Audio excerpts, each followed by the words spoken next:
भक्तों, भगवान गणेश बुद्धि, समृद्धि और संतान के दाता हैं। यदि आपके जीवन में संतान प्राप्ति में बाधा, संतान के स्वास्थ्य या भविष्य को लेकर चिंता या संतान से जुड़ी किसी भी प्रकार की समस्या है, तो आप श्री गणेश जी की आराधना और उनके मंत्रों का जाप अवश्य करें।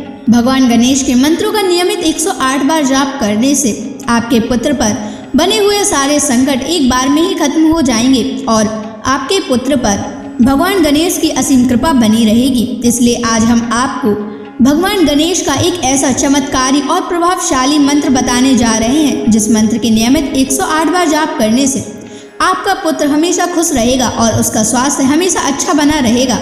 आपके पुत्र को उसके भविष्य में कभी भी असफलता प्राप्त नहीं होगी, उसका जीवन हमेशा खुशियों से भर जाएगा। इसलिए प्यारे भक्तों, इस मंत्र का नियमित 108 बार जाप करें।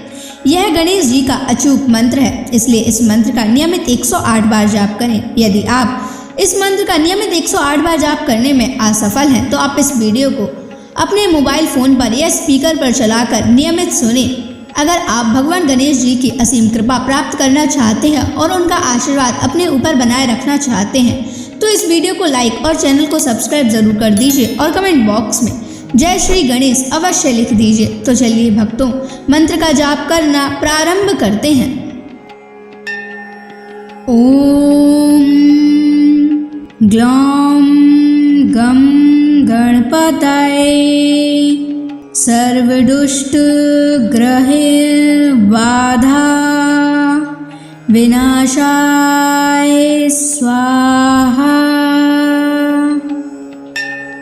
ओम ग्लौम गम गणपतये सर्वदुष्ट ग्रहे बाधा विनाशाय स्वाहा।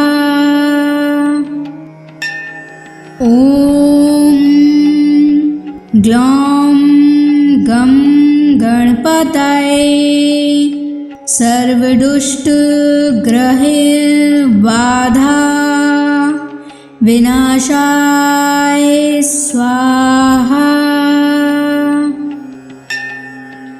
ओम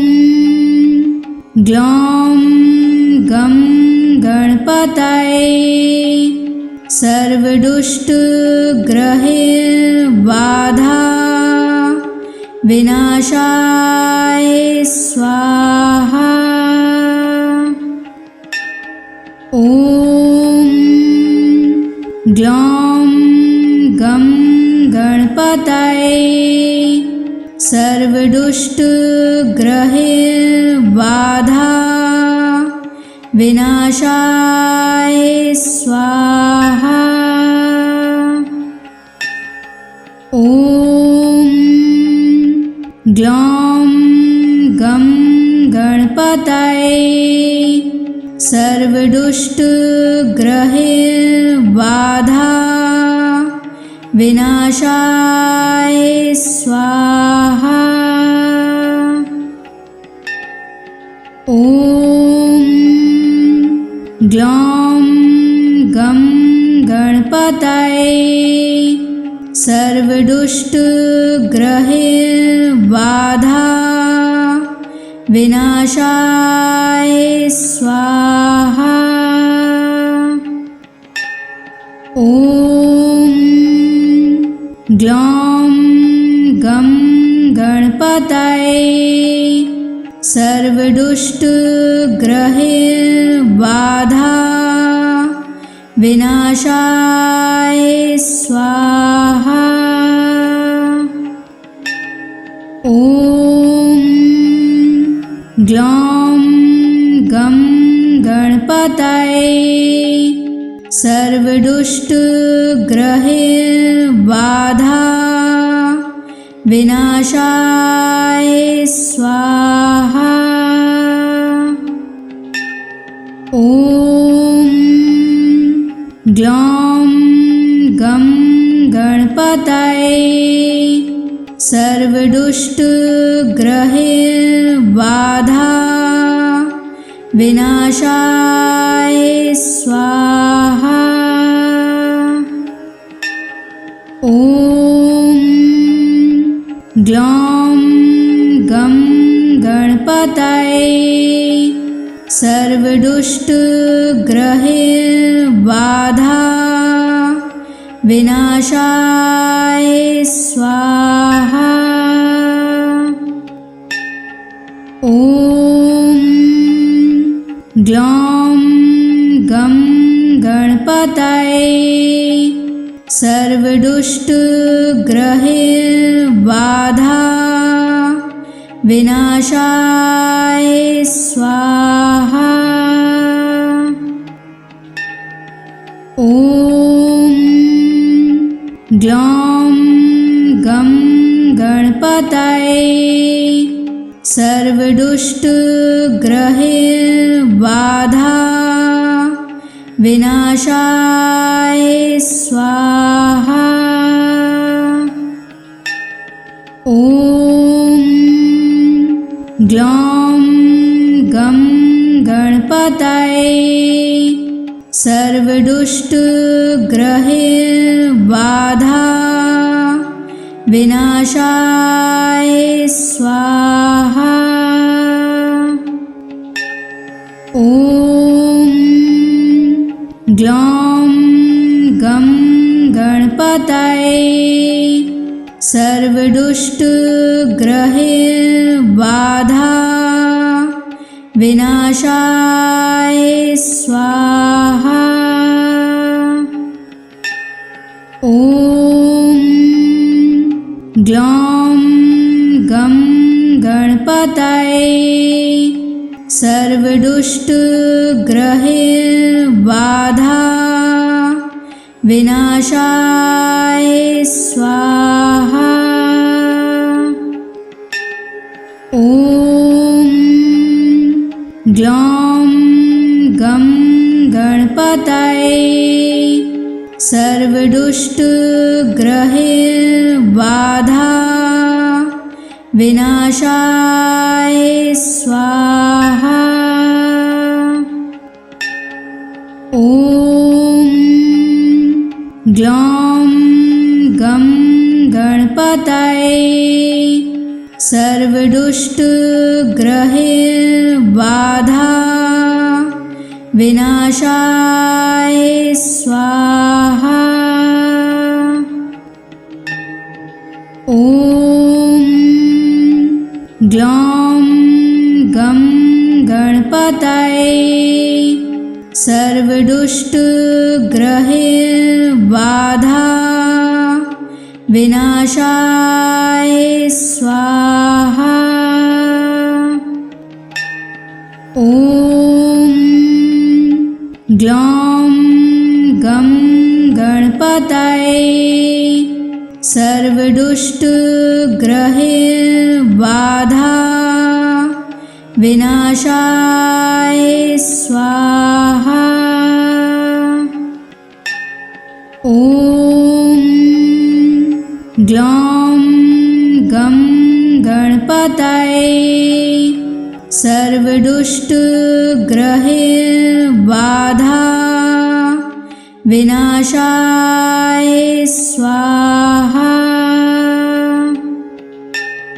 ॐ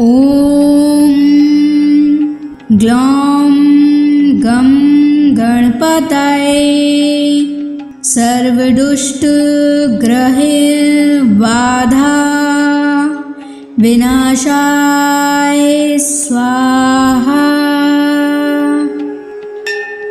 ॐ ग्लौं गं गणपतये सर्वदुष्टग्रहबाधा विनाशाय स्वाहा। ॐ ग्लौं गं गणपतये सर्वदुष्टग्रहबाधा विनाशाय स्वाहा। ॐ ग्लौं गं गणपतये सर्वदुष्टग्रहैर्बाधा विनाशाय स्वाहा। ॐ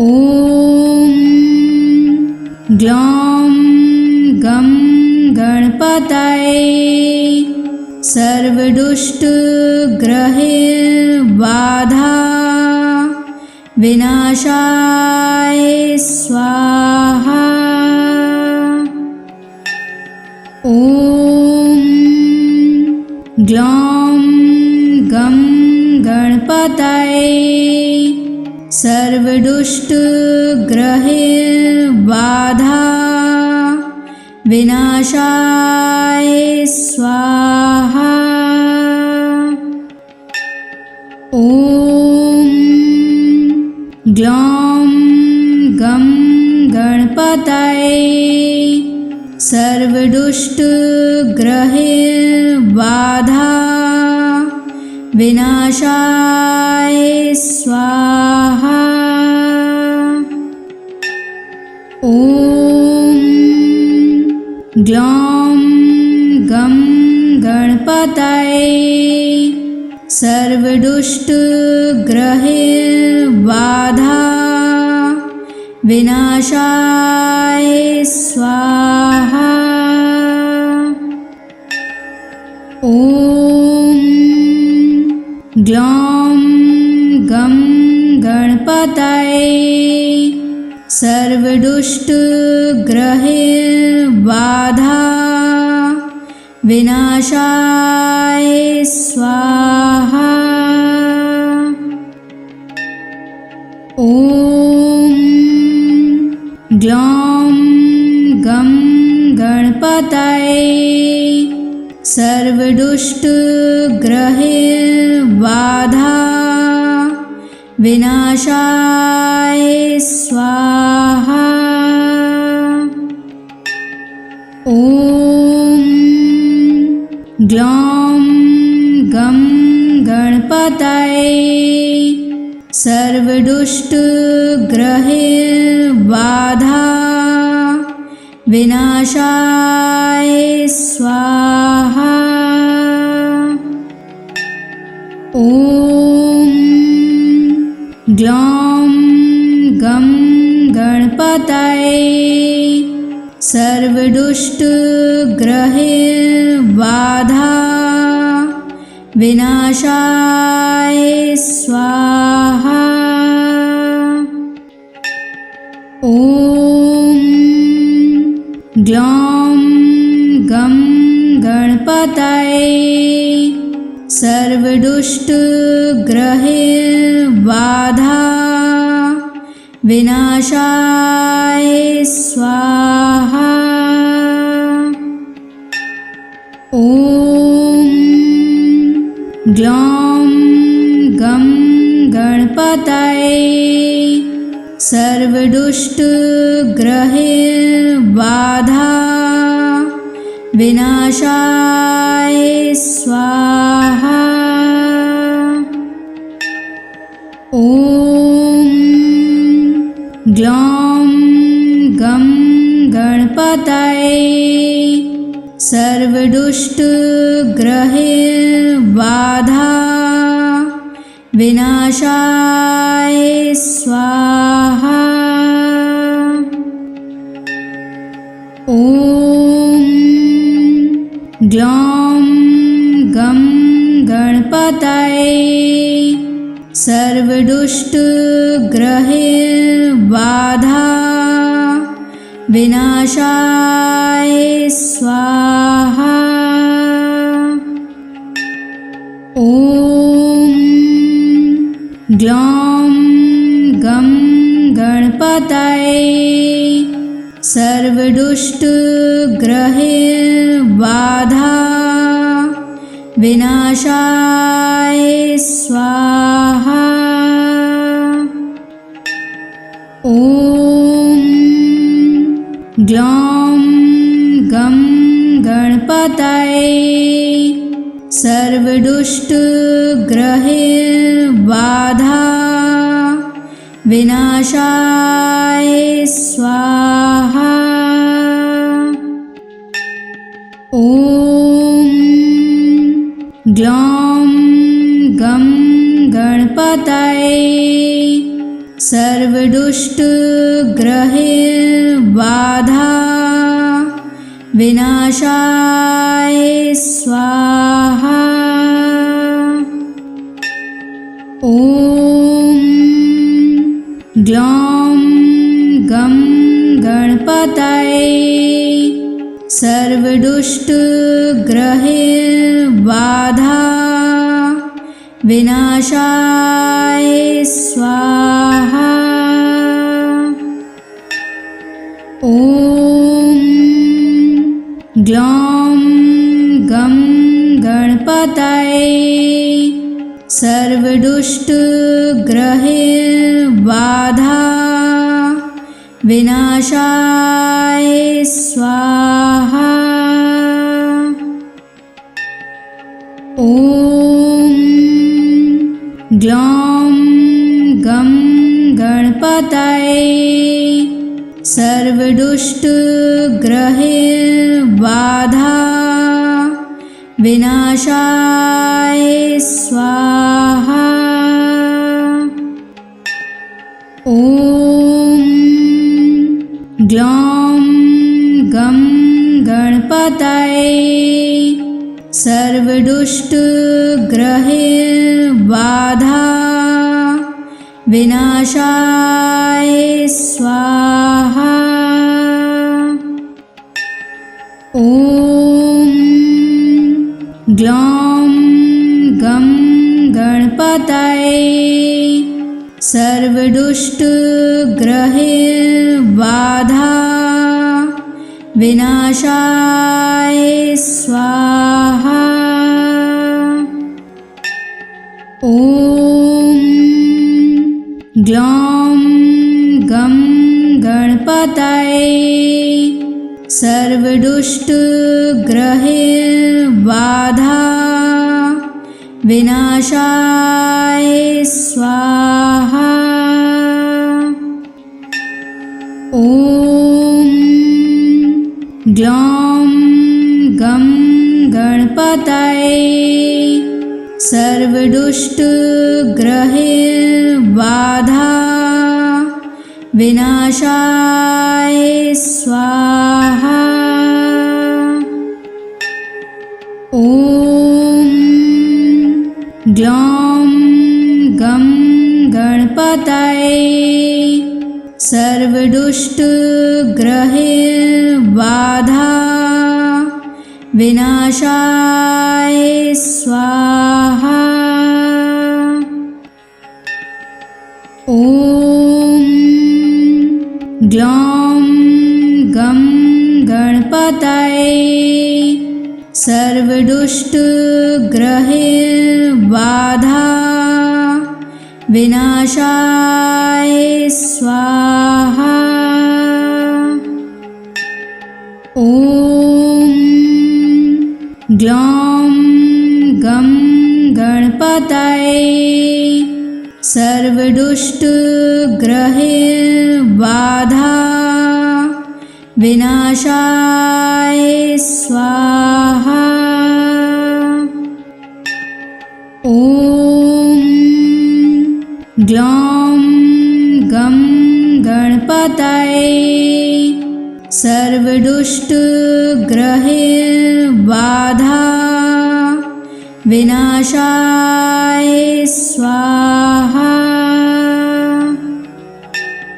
ॐ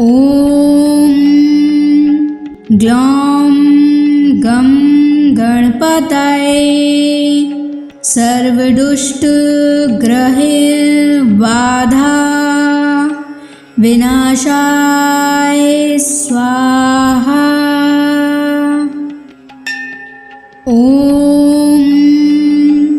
ग्लौं गं गणपतये सर्वदुष्टग्रहबाधा विनाशाय स्वाहा। ॐ ग्लौं गं गणपतये सर्वदुष्टग्रहबाधा विनाशाय स्वाहा। ॐ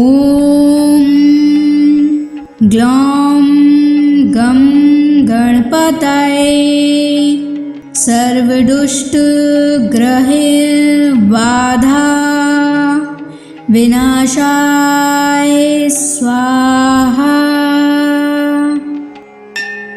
ॐ ग्लौं गं गणपतये सर्वदुष्टग्रहबाधा विनाशाय स्वाहा। ॐ ग्लौं गं गणपतये सर्वदुष्टग्रहबाधा विनाशाय स्वाहा। ॐ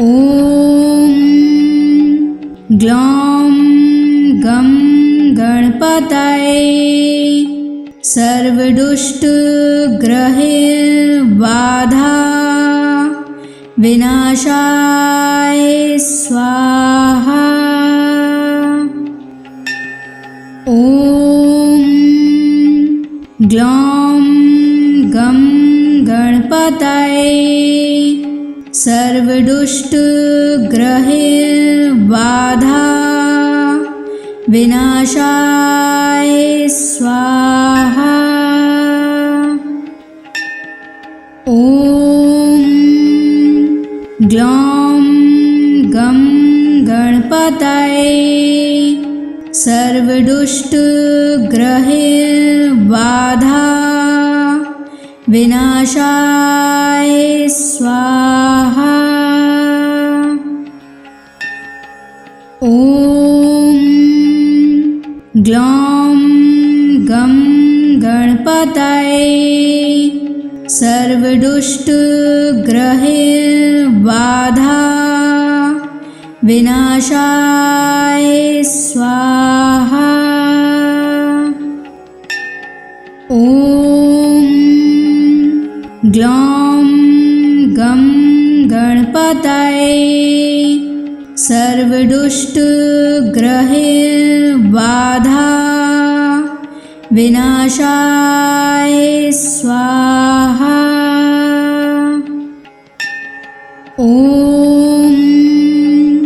ग्लौं गं गणपतये सर्वदुष्टग्रहबाधा विनाशाय स्वाहा। ॐ ग्लौं गं गणपतये सर्वदुष्टग्रहबाधा विनाशाय स्वाहा। ॐ ग्लौं गं गणपतये सर्वदुष्टग्रहबाधा विनाशाय स्वाहा। ॐ ग्लौं गं गणपतये सर्वदुष्टग्रहबाधा विनाशाय स्वाहा। ॐ ग्लौं गं गणपतये सर्वदुष्टग्रहबाधा विनाशाय स्वाहा। ॐ ग्लौं गं गणपतये सर्वदुष्टग्रहबाधा सर्वदुष्टग्रहैर्बाधा विनाशाय स्वाहा। ॐ ग्लौं गं गणपतये सर्वदुष्टग्रहैर्बाधा विनाशाय स्वाहा। ॐ ग्लौं गं गणपतये सर्वदुष्टग्रहैर्बाधा विनाशाय स्वाहा। ॐ ग्लौं गं गणपतये सर्वदुष्टग्रहैर्बाधा विनाशाय स्वाहा। ॐ ग्लौं गं गणपतये सर्वदुष्टग्रहैर्बाधा विनाशाय स्वाहा। ॐ ग्लौं गं गणपतये सर्वदुष्टग्रहैर्बाधा विनाशाय स्वाहा। ॐ ग्लौं गं गणपतये सर्वदुष्टग्रहैर्बाधा विनाशाय स्वाहा। ॐ ग्लौं गं गणपतये सर्वदुष्टग्रहैर्बाधा विनाशाय स्वाहा। ॐ ग्लौं गं गणपतये सर्वदुष्टग्रहैर्बाधा विनाशाय स्वाहा। ॐ ग्लौं गं गणपतये सर्वदुष्टग्रहैर्बाधा विनाशाय स्वाहा। ॐ ग्लौं गं गणपतये सर्वदुष्टग्रहैर्बाधा विनाशाय स्वाहा। ॐ ग्लौं गं गणपतये सर्वदुष्टग्रहैर्बाधा विनाशाय स्वाहा। ॐ ग्लौं गं गणपतये सर्वदुष्टग्रहैर्बाधा विनाशाय स्वाहा। ॐ ग्लौं गं गणपतये सर्वदुष्टग्रहैर्बाधा विनाशाय स्वाहा। ॐ ग्लौं गं गणपतये सर्वदुष्टग्रहैर्बाधा विनाशाय स्वाहा।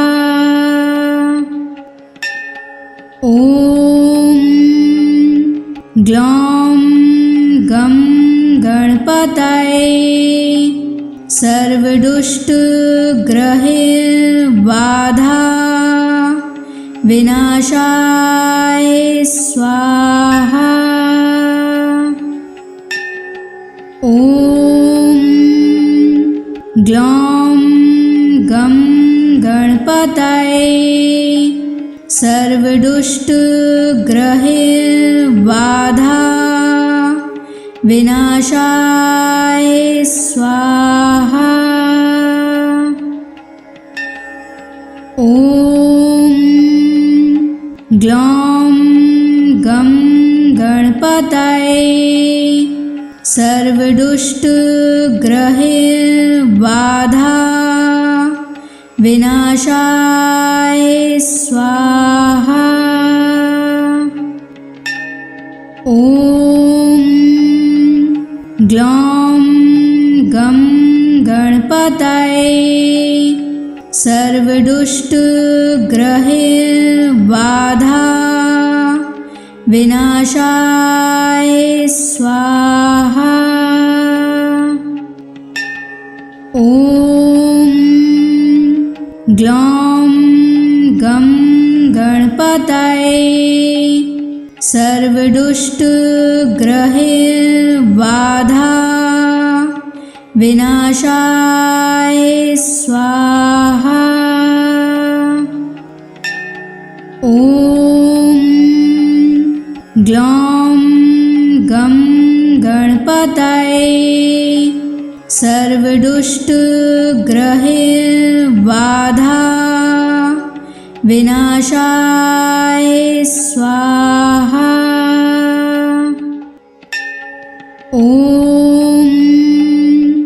ग्लौं गं गणपतये सर्वदुष्टग्रहबाधा विनाशाय स्वाहा। ॐ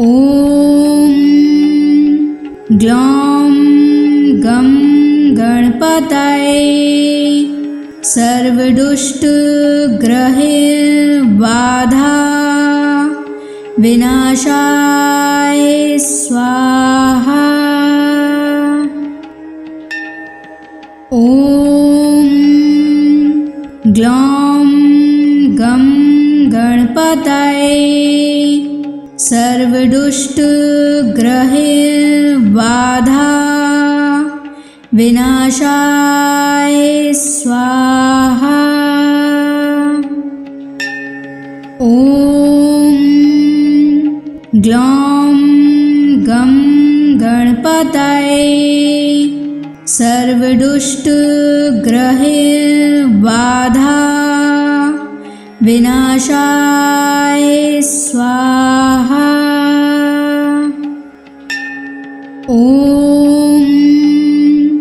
ग्लौं गं गणपतये सर्वदुष्टग्रहबाधा विनाशाय स्वाहा। ॐ ग्लौं गं गणपतये सर्वदुष्टग्रहबाधा विनाशाय स्वाहा। ॐ ग्लौं गं गणपतये सर्वदुष्टग्रहबाधा विनाशाय स्वाहा। ॐ ग्लौं गं गणपतये सर्वदुष्टग्रहबाधा विनाशाय स्वाहा। ॐ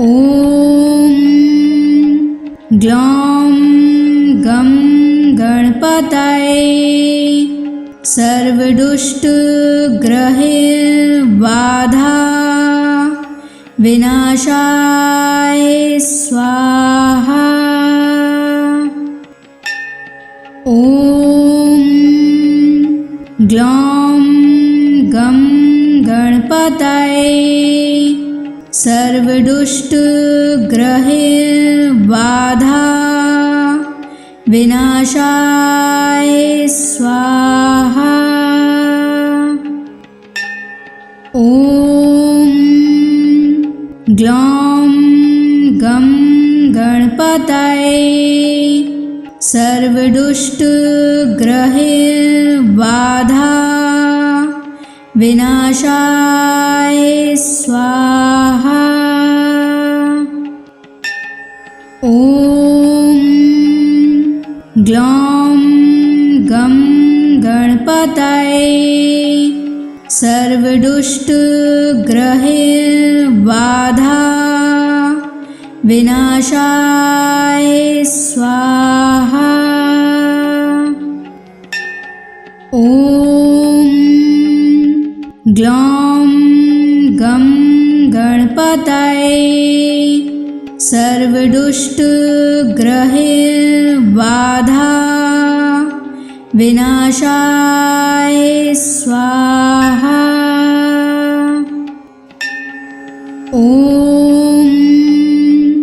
ग्लौं गं गणपतये सर्वदुष्टग्रहैर्बाधा विनाशाय स्वाहा।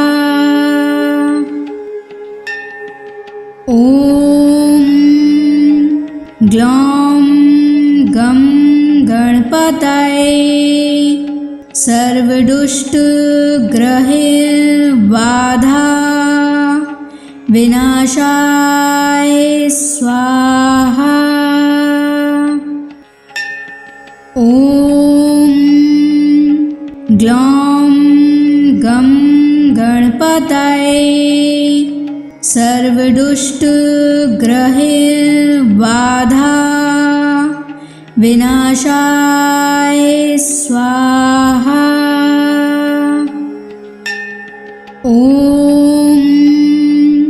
ग्लौं गं गणपतये सर्वदुष्टग्रहैर्बाधा विनाशाय स्वाहा। ॐ ग्लौं गं गणपतये सर्वदुष्टग्रहैर्बाधा विनाशाय स्वाहा। ॐ ग्लौं गं गणपतये सर्वदुष्टग्रहैर्बाधा विनाशाय स्वाहा। ॐ ग्लौं गं गणपतये सर्वदुष्टग्रहैर्बाधा विनाशाय स्वाहा। ॐ ग्लौं गं गणपतये सर्वदुष्टग्रहैर्बाधा विनाशाय स्वाहा। ॐ ग्लौं गं गणपतये सर्वदुष्टग्रहैर्बाधा विनाशाय स्वाहा। ॐ ग्लौं गं गणपतये सर्वदुष्टग्रहैर्बाधा विनाशाय स्वाहा।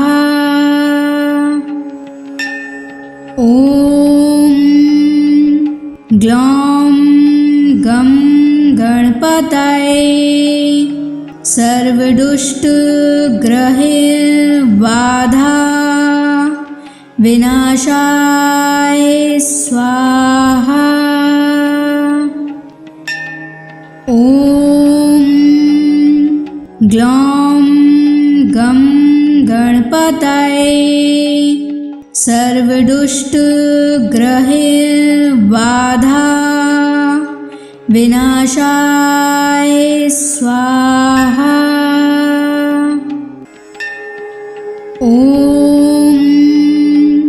ग्लौं गं गणपतये सर्वदुष्टग्रहबाधा विनाशाय स्वाहा। ॐ ग्लौं गं गणपतये सर्वदुष्टग्रहबाधा विनाशाय स्वाहा। ॐ ग्लौं गं गणपतये सर्वदुष्टग्रहबाधा विनाशाय स्वाहा। ॐ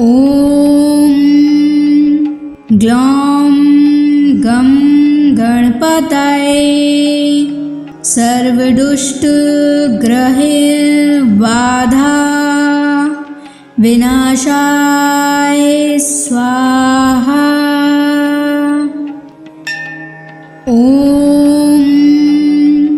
ग्लौं गं गणपतये सर्वदुष्टग्रहबाधा विनाशाय स्वाहा।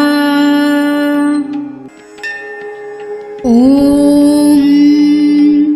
ग्लौं गं गणपतये सर्वदुष्टग्रहबाधा विनाशाय स्वाहा। ॐ ग्लौं गं गणपतये सर्वदुष्टग्रहबाधा विनाशाय स्वाहा। ॐ ग्लौं गं गणपतये सर्वदुष्टग्रहबाधा विनाशाय स्वाहा। ॐ ग्लौं गं गणपतये सर्वदुष्टग्रहबाधा विनाशाय स्वाहा। ॐ ग्लौं गं गणपतये सर्वदुष्टग्रहबाधा विनाशाय स्वाहा। ॐ ग्लौं गं गणपतये सर्वदुष्टग्रहबाधा विनाशाय स्वाहा। ॐ ग्लौं गं गणपतये सर्वदुष्टग्रहबाधा विनाशाय स्वाहा। ॐ ग्लौं गं गणपतये सर्वदुष्टग्रहबाधा विनाशाय स्वाहा। ॐ ग्लौं गं गणपतये सर्वदुष्टग्रहैर्बाधा विनाशाय स्वाहा। ॐ ग्लौं गं गणपतये सर्वदुष्टग्रहैर्बाधा विनाशाय स्वाहा। ॐ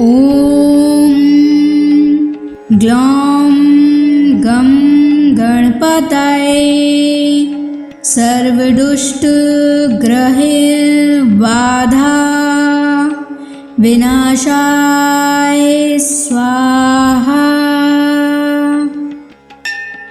ॐ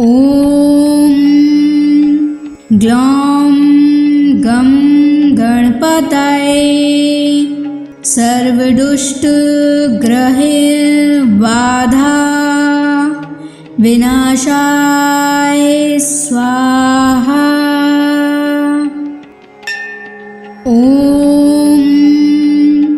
ग्लौं गं गणपतये सर्वदुष्टग्रहैर्बाधा विनाशाय स्वाहा। ॐ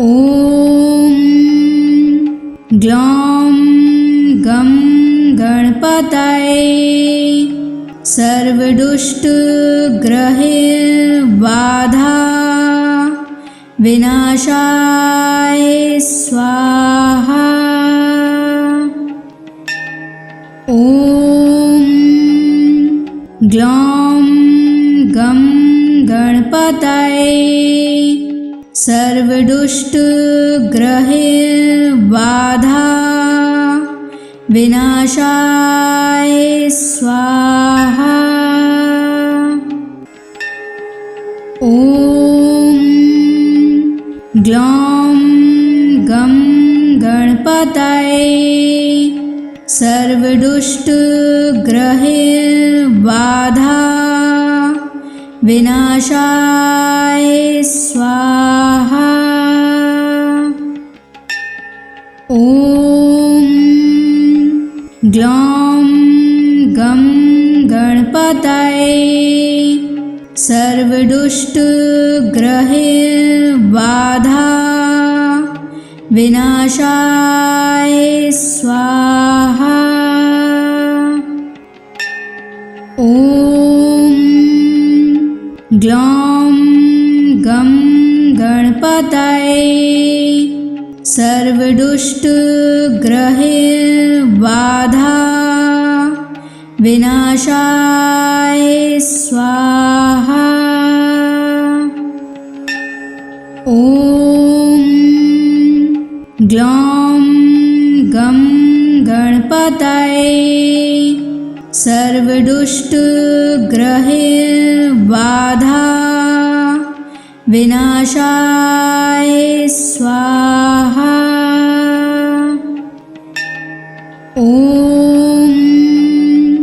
ग्लौं गं गणपतये सर्वदुष्टग्रहैर्बाधा विनाशाय स्वाहा।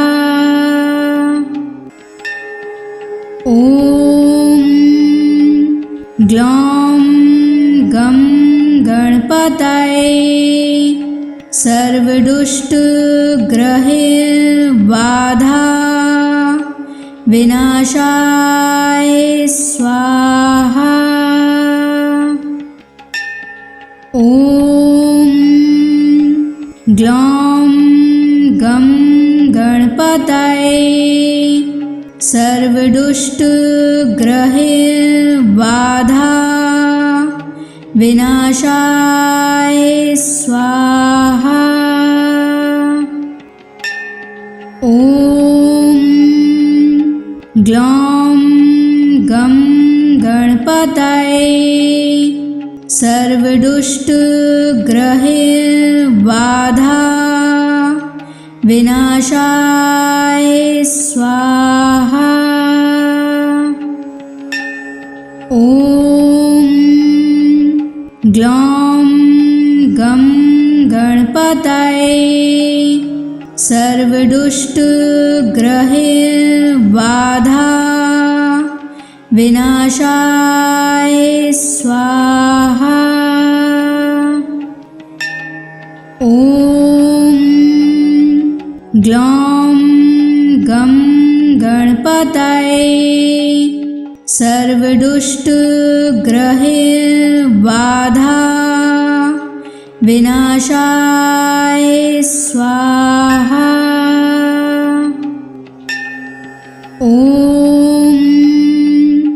ग्लौं गं गणपतये सर्वदुष्टग्रहबाधा विनाशाय स्वाहा।